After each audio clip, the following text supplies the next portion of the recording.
tentação. Que enfermidade é essa? Né? Que de alguma maneira fez com que as pessoas, ao olhar para ele, pudessem repeli-lo. E ele usa palavras fortes, olha só aí no versículo de número 14. Contudo, não me revelastes desprezo nem desgosto. Desprezo. Duas palavras fortes, desprezo. Vocês não me desprezaram e nem desgostaram. Você sabe de onde vem essa palavra desgostar de alguém? Os antigos tinham um hábito, que eu espero que você não saia daqui praticando hoje. Mas eles tinham um hábito um pouco repugnante quando eles não queriam a presença de alguém. Isso tanto no Oriente, não apenas em Israel, como em todo o Oriente. Desgostar de alguém era quando eu não gostava de alguém, eu cuspia à sua frente, não nele, mas à frente, no chão, dizendo, eu tenho nojo de você. Desgostar é literalmente um ato de dizer, você não serve para o meu paladar, eu não quero você. Esse ato físico já era um sinal claro, não se aproxime. Não se aproxime. Por isso que eu disse que não quero que ninguém saia daqui essa noite com essa atitude não um pouco higiênica, né? Ou não muito higiênica. Veja só. Quando o Paulo diz sobre isso, a presença dele, a enfermidade que ele tinha era de tal repugnância que ele esperava naturalmente que fosse desgostado, ou que fosse desgostado pelos da Galácia. Mas olha só o que Paulo volta à memória. Veja que coisa bonita. Veja aí no versículo de número 14. Antes me recebestes como anjo de Deus, como o próprio Cristo Jesus. Irmãos, nós estamos falando daquelas pessoas que não conheciam nada do Evangelho. E Paulo diz assim, vocês me receberam como se fosse um mensageiro de Deus. Um mensageiro de Deus. Como se fosse o próprio Jesus Cristo entre vocês. Veja, Paulo diz, ao invés de me rejeitarem, vocês me acolheram como um mensageiro de Deus. E Paulo então continua. O versículo de número 15. Veja só. Agora Paulo faz duas perguntas. Duas perguntas. A primeira pergunta, que é feito da vossa exultação, o que é feito da vossa alegria? Quando vocês me receberam lá, ainda que enfermo, vocês me receberam alegres, felizes, pela mensagem que receberam de mim. E ele diz o seguinte, pois vos dou testemunho de que, se possível fora, terias arrancado os próprios olhos para nos dar. Aqui os estudiosos entendem que pode ser duas coisas. Havia um ditado antigo, quando alguém era muito precioso, você dizia, eu sou capaz de arrancar os meus olhos por você. É um ditado assim de abnegação, de entrega, de sacrifício. Mas algumas pessoas entendem que está relacionado com a enfermidade que ele já citou. Alguma enfermidade que fez com que os olhos dele, de alguma maneira, estivessem demonstrando alguma repugnância. Parece que Paulo tinha alguns problemas nos olhos. Veja que as cartas de Paulo, boa parte delas, eram escritas por amanuenses, né? Pessoas que ele ditava e a pessoa escrevia, e ele fazia apenas a saudação em próprio punho. Ele diz assim, a saudação é do próprio punho, assinado Paulo. E ele assinava as cartas, de próprio punho. Parece-me então que Paulo tinha realmente um problema nos olhos. Isso não é de toda uma teoria que pode ser comprovada, mas alguns estudiosos entendem que Paulo sofreu alguma enfermidade, que talvez tivesse afetado a sua visão. Mas aqui no texto, ele diz que os irmãos lá foram tão caridosos, tão amorosos, tão solidários, tão altruístas, tão abnegados, que foram tão amáveis com ele, que seriam capazes de dar os próprios olhos para que ele pudesse ficar bem. Mas aí Paulo faz outra pergunta. Versículo 16. Tornei-me porventura vosso inimigo, por vos dizer a verdade. Veja que há uma mudança. Paulo diz, eu entrei no meio de vocês como enfermo, moribundo, alguém que podia ser desprezado, alguém que poderia ser alvo dos vossos cuspes, desgostado por vocês. Pelo contrário, fui recebido como anjo, fui amado por vocês, tão amado porque vocês me trataram como se fosse um próprio anjo de Deus, trazendo a palavra de Deus. Agora, queridos, o que aconteceu? Onde está a alegria de vocês? E o que aconteceu? que agora eu falar a verdade para vocês, vocês me veem como inimigo. Falar a verdade não é fácil, né, queridos? Falar a verdade não é fácil. Até porque, às vezes, as pessoas gostam ou não gostam de ouvir a verdade, né?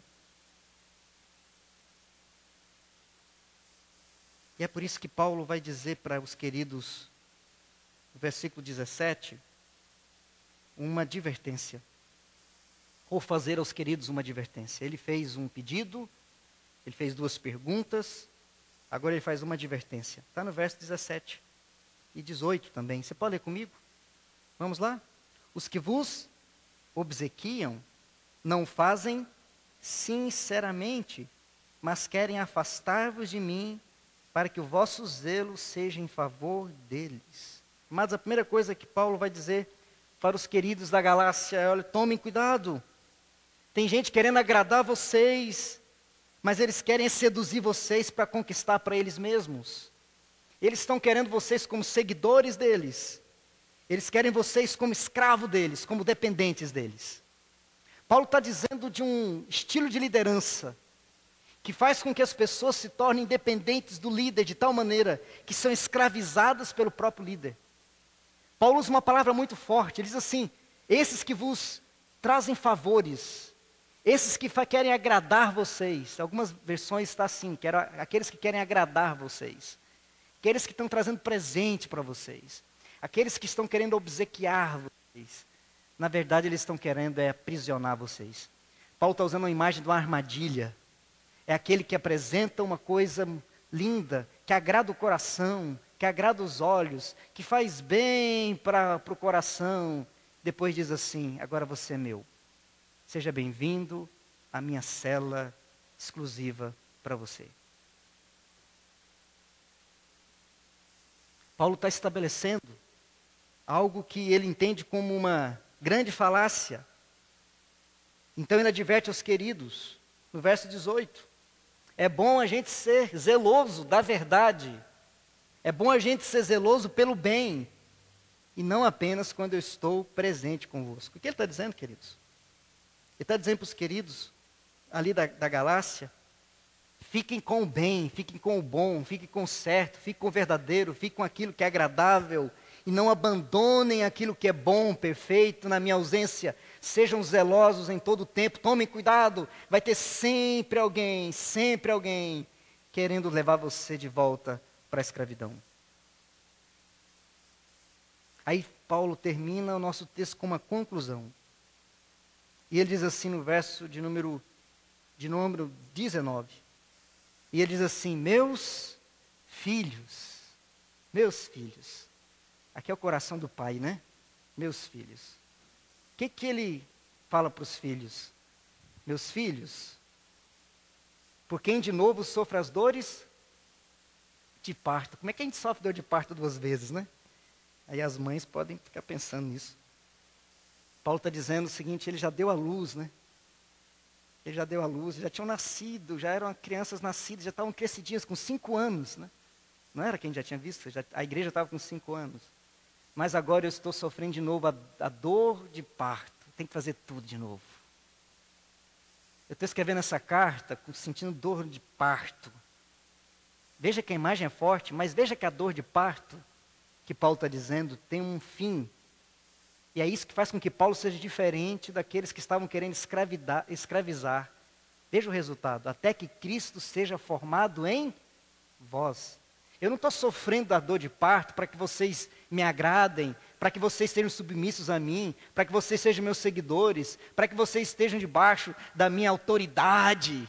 Não, eu estou sofrendo dor de parto para que Cristo seja formado em vós, para que vocês alcancem a maturidade espiritual, para que façam o bem, tanto eu estando presente quanto eu estando ausente.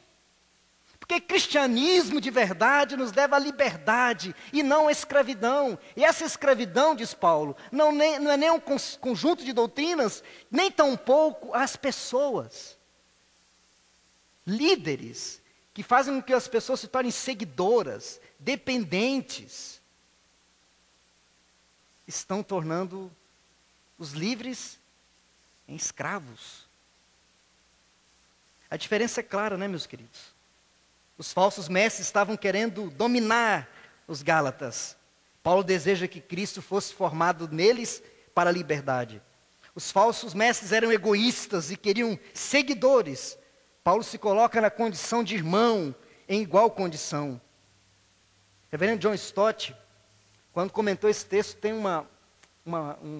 um comentário que eu registrei para ler para vocês. Stott diz assim: quando o cristianismo é considerado como liberdade em Cristo, os cristãos não ficam em subserviência para com seus mestres humanos, porque sua ambição é alcançar a maturidade de Cristo. Mas quando o cristianismo transforma-se em servidão a regras e regulamentos, suas vítimas ficam inevitavelmente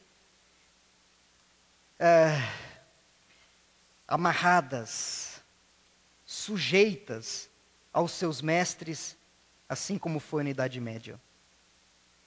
Quando eu estava estudando esse texto, imaginando esse texto, eu estava imaginando também quando Paulo escreve aos Efésios, ele diz assim: queridos, não sejamos mais como meninos agitados de um lado para o outro, levados por toda sorte de vento de doutrinas, mas prossigamos para alcançar a maturidade em Cristo Jesus, a que Ele mesmo alcançou para nós.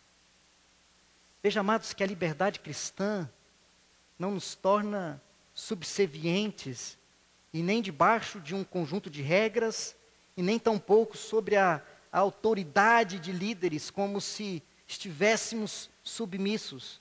Quando eu ouço essa palavra, hoje, às vezes, quando eu ouço alguém dizer assim, é porque o meu líder, aí usa uma palavra, eu não vou falar. O meu líder, o meu líder me disse que eu não posso fazer isso. Eu fico perguntando, que evangelho é esse? Que evangelho é esse que faz com que as pessoas, ao invés de se tornarem livres em Cristo, com maturidade espiritual para discernir a vontade de Deus, para buscar a vontade de Deus, passam o tempo todo sendo dependentes dos outros, não crescem jamais. É por isso que as pessoas hoje em dia têm Bíblia em casa, mas não adianta ler a Bíblia, porque o que vale é o que diz lá na igreja, pelo tal pessoa, é a tal interpretação. É claro que a gente se livra de interpretações falaciosas e mentirosas quando a gente se reúne, e é por isso que a gente estuda a Bíblia, a escola dominical, nos pequenos grupos, aqui na igreja no culto, a gente abre a Bíblia e estuda, quer saber o que Deus está dizendo, qual é a vontade do Senhor, o que Deus está dizendo é verdade, é o que Paulo está dizendo para os irmãos da Galácia. Amados, Cristo formado em vós é a minha obrigação pastoral, e quanto mais vocês chegam ao conhecimento da verdade, quanto mais vocês conhecem a verdade, mais livres vocês estão, e mais eu cumpri meu papel de pastor. Ao contrário, quanto mais escravizados vocês estão daquilo que eu ensino, mais vocês estão voltando para os rudimentos, dependentes, escravizados. Mas é claro, queridos, que Paulo está trazendo uma advertência para a igreja da Galácia e também uma advertência para nós. Essa advertência que Paulo traz aos Gálatas é também advertência para os nossos dias. O Evangelho da Graça pressupõe que nós não façamos essa diferenciação entre emoção e conhecimento, entre fé e razão, entre experiência e conhecimento. Crer também é pensar. Pensar, raciocinar, aprofundar no conhecimento das Escrituras, conhecer o que Deus tem para mim, me traz liberdade. Liberdade de saber o que Deus quer da minha vida, como Deus quer que eu haja na minha vida. Liberdade para saber como Deus conduz na minha vida e não para viver nos rudimentos, regras, conceitos, que eu não tenho a capacidade de perscrutar a palavra para saber até que ponto aquilo que está dizendo é verdade. O coração do apóstolo Paulo está aberto aqui. Os próximos versículos, nós vamos estudar no próximo domingo, Paulo volta para um aprofundamento, para uma discussão, para um fechamento do capítulo 4, falando da